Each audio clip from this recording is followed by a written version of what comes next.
امام اعظم کی بہت بڑی کتاب ہے مسند امام اعظم۔ علماء حقہ کے بارے میں دل میں بدظنی رکھنا جو ہے یہ بڑا خطرناک مسئلہ ہے، چونکہ بعض علماء نے لکھا ہے کہ جو علماء اور اولیاء سے بغض رکھتے ہیں تو ان کے خاتمہ خراب ہونے کا اندیشہ ہوتا ہے۔ بہرحال شریعت میں تو کسی ذات پات کی پابندی نہیں ہے، جس سے چاہو شادی کرو۔ یہ لوگوں نے اپنی برادری کی پابندیاں خود بنائی ہوئی ہیں۔ میں ڈنمارک میں رہتا ہوں، کیا میں گوگل میں سرچ کر کے نماز، کیا مجھے نہیں پتا کہ سرچ کر کے کیا دیکھیں گے، نماز کا طریقہ دیکھیں گے، کیا کریں گے؟ آنکھوں میں تکلیف ہے، اللہ شفا عطا فرمائے۔ آب زمزم سے چائے بنا سکتے ہیں، بنا سکتے ہیں۔ ظہر عصر کی نمازیں آ رہی ہیں تو اگر جہاد میں نہ پڑھ سکیں تو اتر کے قضا پڑھ لیں۔ اگر بال پورے نہیں کٹوائے، صرف ٹک لگایا ہے تو دم پڑ گئی۔ میری لڑکی ہے وہ بریرہ اور چلتی نہیں، اللہ شفا عطا فرمائے۔ نماز میں جو برے خیالات آتے ہیں وہ اللہ نے معاف کیے ہیں، کوئی فکر نہ کرو۔ مسجد میں پیسے دینا افضل ہے۔ تعزیت کا مسنون طریقہ یہ ہے کہ 3 دن ان کے پاس جائیں اور کہیں عظم اللہ اجرکم اور انا للہ و انا الیہ راجعون۔ کوئی آدمی دال چینی پہ 15-20 روپے منافع لیتا ہے، حالات کے مطابق ہے، لیکن اتنا نفع نہ لے کہ دوسرے کو نقصان ہو۔ علماء کی غلطیاں تلاش کرنا یہ بھی بڑی بری اور بدبختی ہے۔ میں ڈنمارک میں جہاں رہتا ہوں اذان کی آواز نہیں آتی تو خود اذان دے دیا کریں، خود تکبیر کہہ دیا کریں۔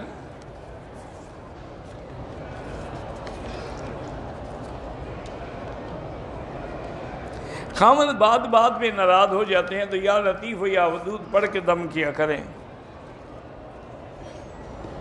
حیض والی عورت اگر گھر میں بیٹھی ہوئی ہے، اذان آ رہی ہے، جواب دے سکتی ہے۔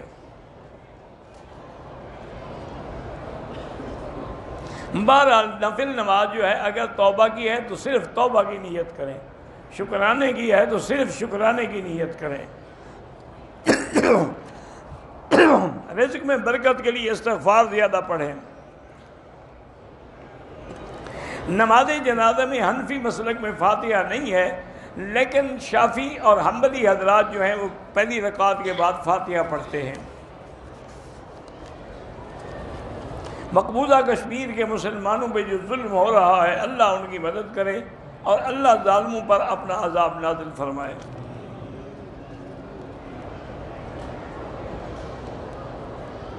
اللہ تبارک و تعالی ہر نوجوان لڑکا لڑکی کو اچھا رشتہ نصیب فرمائے۔ اللہ تبارک و تعالی آپ کی بہن کے بچوں کو صالح بنائیں۔ عمرے کے بعد گناہ کبیرہ تب معاف ہوتے ہیں جب تک توبہ کرو گے، توبہ کے بغیر معاف نہیں ہوتے۔ اولاد نہیں ہو رہی تو اللہ کی طرف سے جو قرآن میں دعا ہے رب لا تذرنی فردا وانت خیر الوارثین، وہ پڑھا کریں۔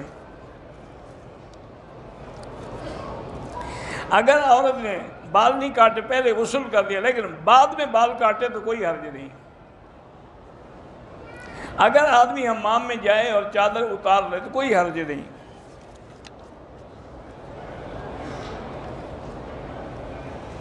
بہرحال جو بھی بیٹی مہوش ہیں اس پر اللہ سب کو شفا اور صحت عطا فرمائے۔ بہرحال آپ جن کے خلیفہ ہیں یا اللہ سب کے لیے بہتر سے بہتر رحمتیں نازل فرمائے۔ جو بھائی ہیں اللہ ان سب کو دین کے مطابق زندگی گزارنے کی توفیق عطا فرمائے۔ جو ان کی بری عادتیں ہیں اللہ ان سے بچائے۔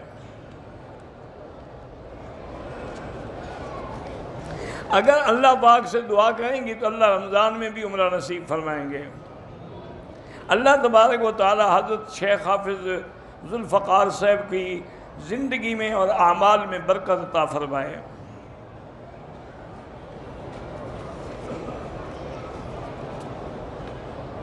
ایک شخص مسجد عائشہ گیا، احرام باندھا، لیکن نیت تلبیہ نہیں پڑھا تو پھر تو احرام نہیں ہوا نا۔ احرام کے لیے یہی تو شرط ہے کہ نیت بھی ہو اور لبیک بھی پڑھے۔ 5 منٹ کے بعد پڑھ لیا تو پھر ٹھیک ہو گیا۔ مسجد بمبئی سے آیا، عمرہ نہیں کیا، پھر مسجد عائشہ سے عمرہ کیا لیکن دم پڑ گئی۔ جس عورت نے بال نہیں کاٹے پھر دوسرا عمرہ کر لی، ان پر بھی دم ہے۔ سیدھا شکر یہ ہے کہ اللہ کا شکر ادا کریں۔ اللہ تعالیٰ آپ کے خاندان کو دین کی تبلیغ کی توفیق دے۔ بیوی بیمار ہے، اللہ شفا عطا فرمائے۔ والدہ ناراض رہتی ہیں، ہر حال میں انہیں راضی کرنے کی کوشش کریں۔ احرام کی حالت میں ٹوتھ برش میں خوشبو ہو تو استعمال نہ کریں، صرف مسواک سادہ استعمال کریں۔ مقام حدیبیہ سے عمرہ کرنا چاہیں تو کر سکتے ہیں، ویسے وہ میقات نہیں ہے، حد حرم سے باہر ہے۔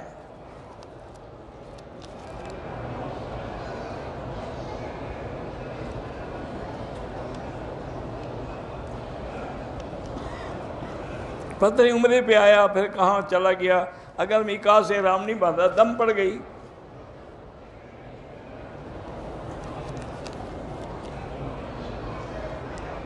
پتہ نہیں کیا لکھا ہے، پڑھا نہیں جاتا۔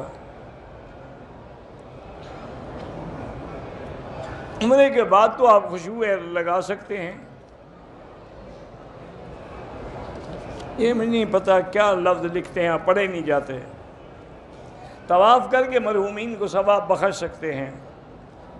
اتحیات اور درود پاک کے بعد نماز میں وہ دعا ہے نا، اللہم انی ظلمت نفسی ظلما کثیرا، بالکل کر سکتے ہیں۔ عمرے والوں کے لیے طواف وداع واجب نہیں ہوتا۔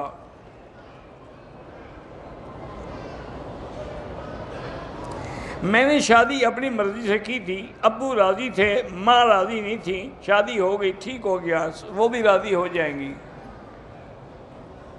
اگر ایک بوڑھی عورت ہے غیر ماں، اس کو ہاتھ پکڑ کے طواف کرا دیں، کوئی بات نہیں۔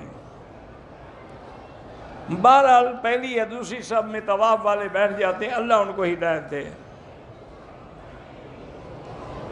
میری بیٹی شور کرتی ہے تو لا حول پڑھا کریں اور آیت الکرسی پڑھ کے دم کیا کریں۔ غصہ زیادہ آتا ہو تو لا حول پڑھا کریں۔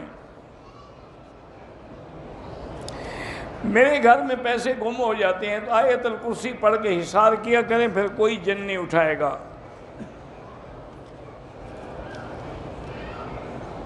انسان کسی جن کو قابو کر سکتا ہے، کر سکتے ہیں، لیکن نہیں کرنا چاہیے۔ اگر تھک گیا اور رش کی وجہ سے طواف درمیان میں چھوڑ دیا تو سانس لے کے پھر اس کو مکمل کریں۔ اگر مکمل نہیں کیا تو اب اس کے ذمہ لازمی ہے کہ وہ ابتدا سے پھر طواف کرے۔